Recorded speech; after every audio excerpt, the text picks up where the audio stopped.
Hi friends, welcome back to my channel. In today's video, I'm going to show you how to set a strong password on your mobile. If you're new here, don't forget to subscribe and give this video a thumbs up.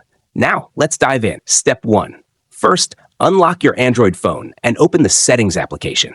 This is where all the customization and security settings for your phone are located. Step 2. Now, scroll down and locate the Security and Privacy option. Tap on it.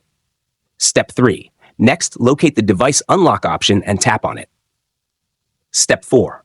Now, locate the Screen Lock option. Tap on it. This will show you the various methods available to lock your device. Step 5. At this stage, you will see multiple screen lock types, such as pattern, PIN, password, and biometric options, fingerprint or face unlock, depending on your device model. Step 6. For the last and most important step, choose your preferred lock type. For this tutorial, I will select Strong Password, so tap on the Password option. Make sure your password is at least 4 characters long. Re-enter your password again to confirm your lock.